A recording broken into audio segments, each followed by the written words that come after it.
This is section 9.3. I can state and use the distance formula. So you memorized, hopefully, the distance formula in 8th grade. Hopefully you've still got that memorized and you understand where it came from. We're actually going to use the warm-up problem today to actually go back and derive that formula from scratch. So here's what the warm-up says. I've got this diagram all set up for us. We've got x1, y1, and x2, y2, and it says make a right triangle by drawing the hypotenuse and label it as D between the 2 points. So let's do that first. So I'm going to draw a line between the two of these, and we're going to label that as D. So we'll use a lowercase d for this. And then the two legs, one horizontal and one vertical. So we're going to make a right triangle. We've got the hypotenuse right here. And then we're going to do one vertical leg. So we're going to go about like that. And then one horizontal leg, so like this. Then we've got to figure out how long these are. Well, the way we figure out how long each one of those legs is we write down the coordinates for this point. So this has the same x-coordinate as this point up above. So the x-coordinate for this one is going to be x2, and it has the same y-coordinate as this one right here. So the coordinates of this corner where the right angle is x2, y1. And then what it wants to do is it wants us to write expressions that represent how long each leg is. So D is going to represent this right here. We're not sure what that is, but we want to write down an expression for each one of these. Let's do the horizontal one first. So if I come down here and I mark where each one of these are, this is x2 and this is x1. Well, if I wanted to find the distance from here to here, what I'd do is I'd take this point and I would subtract the one before that. So this x-coordinate, I'm going to subtract that coordinate. So this is going to be x2 minus x1. That's going to tell us what this distance is right here. And then from top to bottom, if I follow this one over here, this is y2 and this is y1. So following that same thing, I did the right minus the left. I'm going to do the top minus the bottom here. And this is going to be y2, that's the top one, minus the bottom one, that's y1. And I'll put that in parentheses. Now notice I've got a comma right here, so this just indicates the point. But this little subtraction problem here tells me how far it is from this point to this point, so how long that leg is. And the subtraction problem right here tells me how far it is from this top point to the bottom point. So I've got my legs right here. So we're going to use the Pythagorean Theorem in order to figure out what the distance is. So I'm going to write hypotenuse squared. Hypotenuse squared equals leg squared plus leg squared. Leg squared here. So the hypotenuse is D, so we're going to do D squared, and then we're going to do this leg right here, so we're going to do x2 minus x1 quantity squared.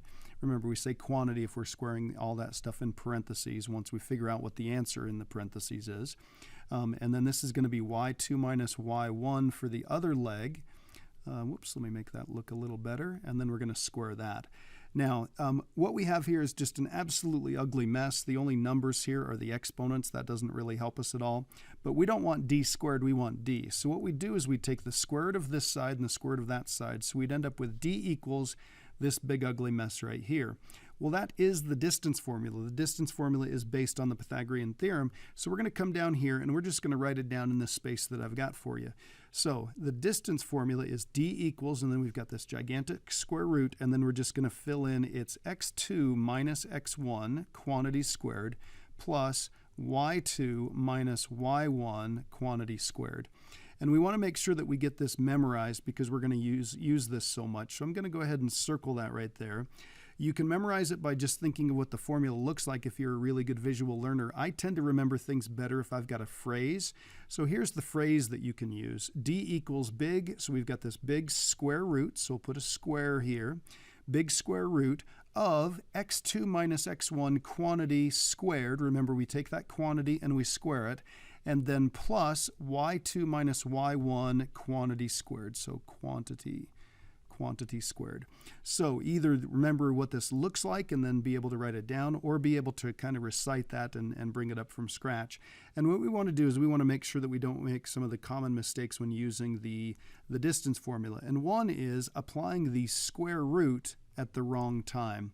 Just like when you square, we can't square each one of these separately. What we've got to do is we've got to figure out this subtraction problem. What's the answer for the inside? And then we square that. Same thing happens here. We've got to figure out what these are added together before we take the square root. So a lot of people will do something like this. They'll say, oh my gosh, look how nice this looks. This is the square root of 25 plus the square root of 49. So I'm just going to do the square root of 25 and then add the square root of 49 and make it look like this. But this is not the right answer, okay? This would be, if we put these together, this is 25, so this is plus 9. This would be 74, so this would be the square root of 74. And if we type that into the calculator, let's just double check and see if that works out to be 12. So I'm going to hit second and square root, 74, hit enter. We get 8.6. It's not even close, okay? So I'm going to put a big slash through this. This does not work, okay? Big capital no here. Please don't do that. Very common mistake. So just to remind you, the square root is a grouping symbol. So write the word grouping right here. It's a grouping symbol, just like a set of parentheses. So we have to simplify the inside of the radical before you can take the square root. Now, just as a little side note, whenever you see a horizontal line in math, that actually has a name. It's called a vinculum. And a vinculum is a grouping symbol. It groups whatever it's above or whatever it's under, it groups them together. So for example, a fraction bar is an example of a vinculum. So when we've got this horizontal fraction bar, it groups the top together and the bottom together. You have to figure out the answer on the top, the answer on the bottom, and then do the simplification or the division represented by that. Or a repeat bar. So if we've got 0.465 repeated, we're going to repeat that group of numbers together. So that's called a vinculum, and it's a grouping symbol. So let's come down here and let's use the distance formula. It says find the distance between the 2 points, writes the answer in exact form and as a decimal, and we want to round this to the nearest hundredth. So again, here's what I'm going to do. I'm just going to recite this from scratch. So it's d equals, we've got a big square root, and then it's x2 minus x1 quantity squared, and then y2 minus y1 quantity squared. So I like to set these up the same way I do when we're working with the slope formula. Again, we're going to do the difference in the x's. So I'm going to do x2 minus x1. So I'll have a big square root. This is -1 minus, write the minus because that's part of the formula, and then we write the 4, and we're going to square that. And then y2 minus y1, so that's going to be a 3 minus a minus 2. And then we're going to square that. So this is going to be -5 squared, and this is going to be, that's a plus, so this is going to be 5 squared. So we end up with 25 plus 25, and you'll notice that I've left off the square root for the time being. I'm going to do that until I get to right here, until I add those together. So this is going to be, the square root of 50. Now, we do want to simplify this. We want to put it in exact form, and we want to write it as a decimal. So this is 25 times 2, which is a pair of 5s. So this is going to be 5 square root of 2, and then we're going to write down what that is approximately. So let's go ahead and grab the calculator. And because we're going to have to use this a couple times, I'm going to go ahead and shrink this down and then pull up the calculator and see what we've got here. So this is going to be the square root of, 5 square root of 2. So 5 and then square root of 2. So that looks good. And we get 7.07. Again, if we round it to the nearest hundredth, this would be 07 or 08. That one's not big enough. So we're going to write 7.07. So we're good with that one. Now, just to double check, let's check and see what it would have been if we had just typed in the square root of 50. Now, it shouldn't be any surprise. 50 is a little bit bigger than 49, and the square root of 49 is 7. So we're expecting something that is a little bit bigger, and there we go. So right answer either way. So let's take a look at this next one. I'm not going to bother writing down the formula, so I'm just going to write down d equals big square root. We're going to do x2 minus x1, so this is going to be 5 minus minus 1, quantity squared. And then this is going to be y2 minus y1, so this is going to be 4 minus minus 3. So we'll square that. So let's see, this is a plus 1, so that's going to be 6 squared. And I'll put that in parentheses. Make that a little bit bigger. My marker's a little funny today. So this should be a 6 squared. And then this is a plus 3, so this is going to be a 7 squared. So this is 36 plus 49, sorry about that, plus 49. So if we put those together, we end up with 85. So d equals square root of 85. And let's see, that would be a 17 and a 5, both of which are prime numbers, so we don't have any pairs. So that's the simplified answer. And then let's go ahead and type in the square root of 85. Square root of 85 is 9.82, sorry, 9.2. It's either 21 or 22, so that's going to be 22. So 9.22. So I'll go ahead and circle that. We got both the answers right there. And then we've got this next one. Now, I'm going to get rid of the calculator for the time being because I'd like you to take a quick look at this. This does look awful, but don't let this scare you. This one turns out to be not too bad. So I'm going to write d equals big square root x2 minus x1. So this is going to be 0 minus the square root of 6. And then we're going to square that. And then plus y2 minus y1. So that's the square root of 3 minus 0. And then we'll square that. So this ends up being 0 plus the square root of 6. So that's just the square root of 6, and we're going to square that. Square root of 3 minus 0 is just the square root of 3. So we'll square that. And the square root of 6 squared is 6. Whoops, plus square root of 3 squared is 3. So after all of that, here's what we end up with. We end up with d equals the square root of 9, which ends up being 3, and that's our answer right there. So looks pretty cool. Go ahead and do the self-assessment right here, and then we're going to take a look at problem number 10 from the assignment. So I've got the assignment up here, 9.3 distance formula. Instructions say round to the nearest hundredth unless told otherwise, so we'd normally write it in exact form, simplify that, leaving the radical and stuff like that. First problem says state the distance formula. Find the distance between the 2 points. If I write it in exact form and a decimal approximation. And then down here it says find the diagonal of each one of these triangles using the distance formula. So you'd want to identify what is this point and what is this point, and then you'd want to figure out using the distance formula what that is. You could also confirm your answer using the Pythagorean theorem. But let's flip over to the back side, and on the back side is problem number 10.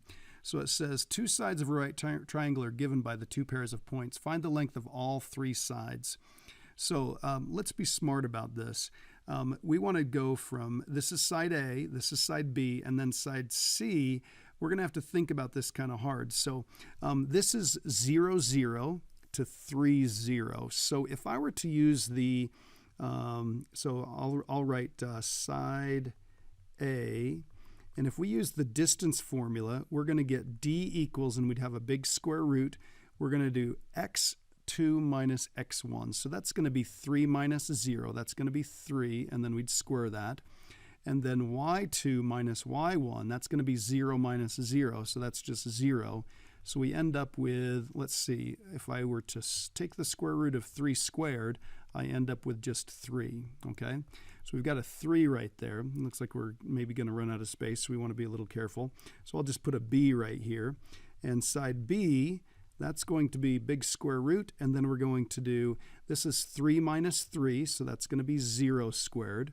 And 4 minus 0, that's going to be 4 squared, so we're going to get the square root of 4 squared. Again, these will undo each other, so we end up with a 4. So we've got a 3 and a 4. Now, a couple different things that we could do to find side C. We could kind of sketch this graph and see how things look, but you'll notice that these two have this one in common. They're sharing this point. So if I were to kind of roughly sketch this, this one is 0, 0 to 3, 0, so over here. And then this one is 3, 0 to 3, 4, so it'd be up about right here. So we've got this one and we've got this one. This one worked out to be 3, this one worked out to be 4. What we're looking for is that right there. So this is the common point. That point is shared between the two of them. So what we're trying to do is we're trying to find the distance between, whoops, let me change to a highlighter here. We're trying to find the distance between the two of those, okay? So side C is going to look like this. The distance is going to be equal to 3 minus 0, 3 minus 0 quantity squared, and then plus 4 minus 0 quantity squared. So this is going to be 3 squared plus 4 squared. And remember, you can't take the square root yet. You've got to simplify each one of those.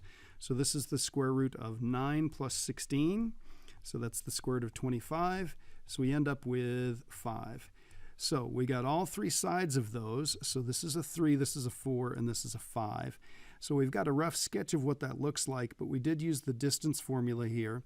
We found all three sides there. That is not the only way to do the problem, but that one does definitely use the distance formula there. So we've answered number 10, and we can use those ideas to answer things like 13 and 14. You've got two problems that are very similar to the guys up here, But on this one, they just give you the 3 different points here. So what we'd want to do is we'd want to find out how far is it from A to B, how far is it from B to C, and then we'd want to figure out how far it is from A to C, and that would give us all 3 side lengths. No diagram there or anything, just a quick way to do that. So good luck with the assignment.